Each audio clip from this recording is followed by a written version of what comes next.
90 రోజుల కోర్సు పూర్తి చేస్తే చాలు 100% ప్లేస్మెంట్ సపోర్ట్ తో సాఫ్ట్వేర్ జాబ్ మీ సొంతం. వెంటనే కోడ్ జ్ఞాన్ డెస్టినేషన్ ని సంప్రదించండి. నమస్కారం సార్. నమస్తే. సార్, ఈ మధ్య కాలంలో మనం చూస్తూ ఉన్నాం, ఎక్కువగా విడాకులు తీసుకునే వాళ్ళే ఎక్కువగా ఉన్నారు అని మనం మాట్లాడుకున్నాం. దానికి కారణాలు ఏంటో కూడా మనం డిస్కస్ చేయడం జరిగింది. కానీ ఒక్కసారి ఎవరైతే విడాకులు తీసుకున్నారో వాళ్ళిద్దరిలో ఎవరు ఎక్కువగా మానసికంగా బాధపడుతూ ఉంటారు సార్? ఇదేమో ఇండివిజువల్ గా ఒక్కొక్కరిని బట్టి, బట్ జనరలైజ్ గా చెప్తే అమ్మాయిలకి ఎక్కువ ట్రబుల్స్, ఎక్కువ ప్రాబ్లమ్స్. యాక్చువల్గా డైవర్స్ అనే స్ట్రగులే 1-2 రోజుల్లో అయిపోదు. చాలా రోజులకు 2-3 ఏళ్ళు అది కేసు నడిచి చాలా ఫైనాన్షియల్ కరెక్షన్స్ అయ్యి అన్నీ వస్తారు కదా.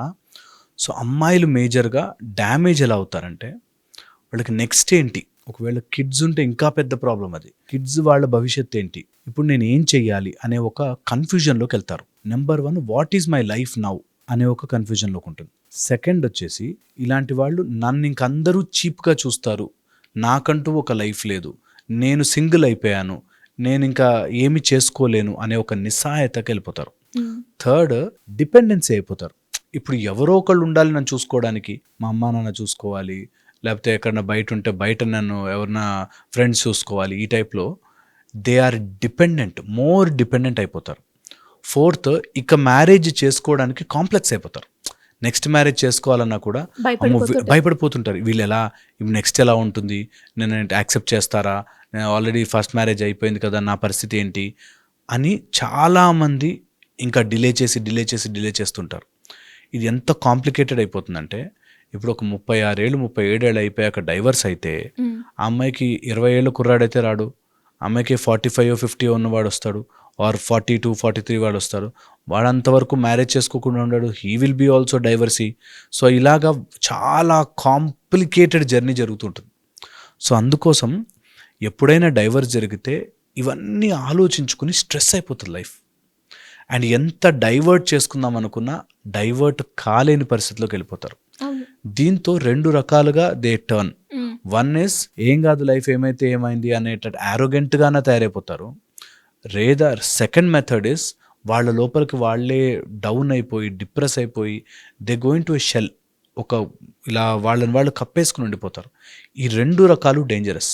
వీళ్ళు బయటకి చెప్పుకోలేరు, లోపల చాలా మదన పడిపోతూ స్ట్రెస్ వల్ల లేనిపోయిన డిజార్డర్స్, పీసీఓడీస్, తర్వాత మైండ్ రిలేటెడ్ ఇష్యూస్, డిప్రెషన్స్కి వల్ల ట్యాబ్లెట్లు, నిద్ర లేకపోవడం, ఇలా చాలా సమస్యలు ఫేస్ అవుతుంటారు అమ్మాయిలు.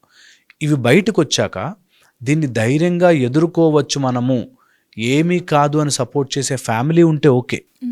కొంతమంది ఫ్యామిలీస్లో దే డోంట్ సపోర్ట్, నీ కర్మ, నువ్వు ఇలాగే చేసుకున్నావు, నీ బ్రతికింతే, ఈ టైప్లో ఉంటుంది. ఇలా మారిన అమ్మాయికి మాత్రం చాలా చాలా స్ట్రగుల్ ఫేస్ చేయాల్సి వస్తుంది. సో వెరీ ఇంపార్టెంట్, ఎవరైనా అట్లా ఉంటే క్విక్గా నెక్స్ట్ స్టెప్ ఏంటో ప్లాన్ చేసుకుని క్విక్గా అది చేసేయాలి. వాళ్ళు ఆలోచిస్తూ చూద్దాంలే అనుకుంటుంటే డ్యామేజ్ ఎక్కువ జరిగే ఛాన్స్ ఉంటుంది. మా దగ్గరకు వస్తే మేము ఒకసారి చెక్ చేసి, వీళ్ళ మైండ్ సెట్ కరెక్షన్ చేయాల్సి వస్తే మైండ్ సెట్ కరెక్షన్ చేసి, కొంత కౌన్సిలింగ్ ఇవ్వాల్సి వస్తే కౌన్సిలింగ్ ఇచ్చి, నెక్స్ట్ సంబంధం ఏదైనా వస్తే దాన్ని ఎలా డీల్ చేయాలి, ఎలా హ్యాండిల్ చేయాలి, ఇలాగా కొన్ని పాయింట్స్ చెప్పి వాళ్ళ సిచ్యువేషన్ని బట్టి. అంటే కొంతమంది నిజంగా కూడా వదిలేస్తారంటే, there is no life after this, ఎందుకు నేను మళ్ళీ అందులో పడాలి అని వదిలేస్తారు. కొంతమంది ఏంటంటే నెక్స్ట్ ఏంటి అనే టెన్షన్లో ఉంటారు. సో అలా కాకుండా ఆ బ్యాలెన్స్ తెచ్చుకుని కొంచెం మానసిక కరెక్షన్ చేసుకుని, కొంత ట్రామా నుంచి, పాస్ట్ జరిగిన ట్రామా, అతను ఎలా ఉన్నాడు, అతను ఏంటి లైఫ్. ఒక ఆవిడ హస్బెండ్ ఏదో యాక్సిడెంట్ అయ్యి మ్యాడ్ అయిపోయిన తర్వాత ఇంకా చాలా రూడ్గా ప్రవర్తించి, కొట్టి, చాలా ప్రాబ్లమ్స్ క్రియేట్ చేసి అల్టిమేట్లీ 9 years తర్వాత ఈ ఎక్స్పైర్డ్ ఆమె బయటకు వచ్చాక దాని తర్వాత స్ట్రగుల్ అన్ఇమాజినబుల్ అనమాట. ఒక లేడీ కెన్ అంత స్ట్రగుల్ ఉంటుందా అనేది భయం వేస్తుంది. ఎవ్వరూ చేసుకోవడానికి ముందుకు రారు, ఆమె ఏమవుతుందో తెలీదు, తల్లిదండ్రులు దూరం పెట్టేశారు, బ్రదర్స్ ఎవరు దగ్గర రానివ్వరు.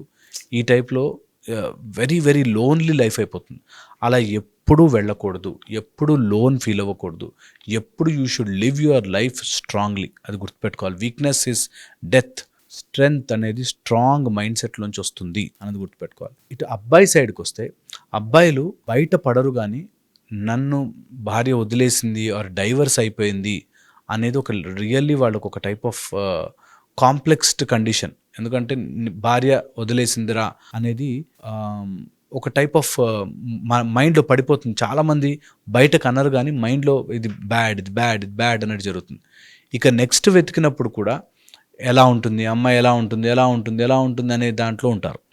థర్డ్ వచ్చేసి వీళ్ళు తొందరగా వ్యసనం బారిన పడిపోయే ఛాన్స్ ఉంటుంది. When they become alone, alcohol, drugs, లేకపోతే స్మోకింగ్, ఇంకోళ్ళు ఎవరి దగ్గరకో వెళ్ళడము, ఇట్లాగా నెగిటివ్ సైడ్కి పోవడం చాలా ఎక్కువైపోతుంది ఫర్ ఏ మ్యాన్. అండ్ అలా ఎప్పుడైనా గనక అలా ఉంటే కొంతమంది డైవర్స్ ఎలా తీసుకుంటారంటే, ఆవిడ వేరే వాళ్ళ దగ్గరికి వెళ్ళిపోయింది, ఆమె సెకండ్ మ్యారేజ్ చేసుకుంది, నా లైఫ్ ఇలా అయిపోయింది ఏంటి అని చెప్పి వీళ్ళు డైవర్ట్ చేసుకోవడానికి తప్పుదారి వెళ్తారు. తప్పుదారి వెళ్ళినప్పుడు and conditions are very very bad, outside కూడా చాలా బ్యాడ్ కండిషన్స్లో ఉంటారు. ఇంకా వాళ్ళ లైఫ్లోకి ఫైనాన్షియల్ స్టెబిలిటీ పోతుంది. ఎప్పుడైనా అమ్మాయి దగ్గర వెళ్ళిపోతే కొంత డబ్బు రూపంలోనూ పోతుంది, కొంత పేరు రూపంలోనూ పోతుంది, పరువుగాను పోతుంది. కాబట్టి వీళ్ళు ఏంటంటే ఎమోషనల్గా చాలా డ్యామేజ్ అయిపోయి డబ్బులు మళ్ళీ రీగెయిన్ చేసుకోలేని కష్టాల్లోకి వెళ్ళిపోయి చాలా వ్యసనాల బారిన పడిపోయి, అండ్ దే ఆర్ ఆల్వేస్ ఒక గోల్ లేకుండా, ఒక గోల్ ఓరియంటెడ్ లేకుండా ఎటు పడితే అటు బ్రతుకుతుంటారు. స్ట్రక్చర్ ఆఫ్ ద ఫ్యామిలీ పోతుంది. సో అందుకని ఫ్యామిలీ స్ట్రక్చర్ రావడానికి వీళ్ళు చాలా చాలా కష్టపడతారు మళ్ళీ.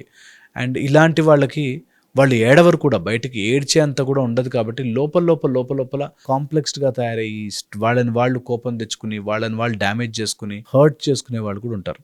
నాకు తెలిసిన ఒక అతను మా దగ్గరికి ఇలా కౌన్సిలింగ్కి వస్తే చూడ్డానికి మంచిగా ఉండి అంతా ఉండి, కానీ ఫస్ట్లో దాని నుంచి ఆ డైవర్స్ నుంచి బయటకు రావడానికి ట్రెక్కింగ్ అని, ఏదో నేచర్ వాటర్ ఫాల్స్కి వెళ్తాను ఇట్లా వెళ్ళినా తర్వాత స్లోగా he has gone in to depression. ఇది అంత ట్రెక్కింగ్ చేసి వచ్చి, అంత బయట తిరిగి వచ్చి, అంత బాగుంది అనుకున్నా కూడా నెక్స్ట్ వాళ్ళు ఇలా ఉండకూడదు అనే కాంప్లెక్స్తో ఎవరు వచ్చినా మ్యాచ్ని రిజెక్ట్ చేసి నాకొద్దు అనేటట్టుగా టోటల్ సపరేట్ అయిపోయాడు.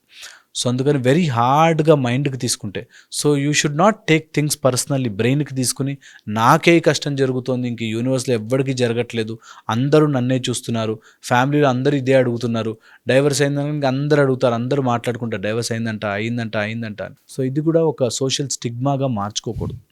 సో అందుకని అట్లా ఏమైనా ఉంటే you should put a boundary. పర్సనల్గా మైండ్కి తీసుకోవద్దు, హెల్త్ ఇంప్రూవ్ చేసుకోవాలి and look for opportunity. Next ఏం చేయొచ్చు, నా లైఫ్ని ఏం బెటర్ చేసుకోవచ్చు, దీని నుంచి నేను ఎట్లా ఇంప్రూవ్ అవ్వచ్చు అనేవి చూసుకుంటే I think life will be beautiful.